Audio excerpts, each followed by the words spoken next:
ইরানকে চাপে রাখতে নতুন ও অপ্রচলিত কৌশল খুঁজছে যুক্তরাষ্ট্র। মার্কিন সেন্ট্রাল কমান্ডের এক জ্যেষ্ঠ কর্মকর্তার বরাতে এ তথ্য জানিয়েছে রয়টার্স। এদিকে প্রেসিডেন্ট ডোনাল্ড ট্রাম্প আবারও দাবি করেছেন ইরানের সঙ্গে আলোচনা চলছে, তবে তেহরান সেই দাবি নাকচ করেছে। সুবিতা মাহমুদের রিপোর্ট। হোয়াইট হাউসে সাংবাদিকদের ট্রাম্প বলেন, মধ্যপ্রাচ্যের কয়েকটি মিত্র দেশের অনুরোধে তিনি ইরানের বিরুদ্ধে নতুন হামলার পরিবর্তে আলোচনা চালিয়ে যেতে রাজি হয়েছেন। তার ভাষায়, সমঝোতায় পৌঁছাতে এটি ইরানের শেষ সুযোগ।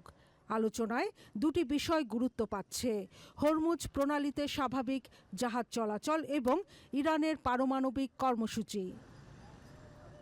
ইরানের পররাষ্ট্র মন্ত্রণালয়ের মুখপাত্র ইসমাইল বাঘাই বলেন, ওয়াশিংটনের সঙ্গে কোনো আলোচনা চলছে না, তবে হরমুজ প্রণালী দিয়ে নিরাপদ নৌ চলাচল নিশ্চিত করতে ওমানের সঙ্গে আলোচনা হয়েছে।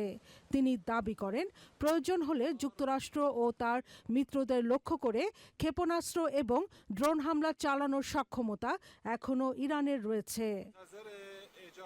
এদিকে যুক্তরাজ্যের সামুদ্রিক নিরাপত্তা সংস্থা ইউকেএমটিও জানিয়েছে, ওমান উপকূল সংলগ্ন হরমুজ প্রণালীতে একটি পণ্যবাহী জাহাজে অজ্ঞাত উৎস থেকে ক্ষেপণাস্ত্র আঘাত হেনেছে। জাহাজটির পরিচয় বা ক্ষয়ক্ষতির বিস্তারিত জানানো হয়নি। ঘটনার তদন্ত চলছে। বিশ্লেষকদের মতে, যুদ্ধবিরতির ভবিষ্যৎ এবং ইরান যুক্তরাষ্ট্র উত্তেজনা নিরসনে এখন সবচেয়ে গুরুত্বপূর্ণ ইস্যু হয়ে উঠেছে হরমুজ প্রণালীর নিরাপত্তা।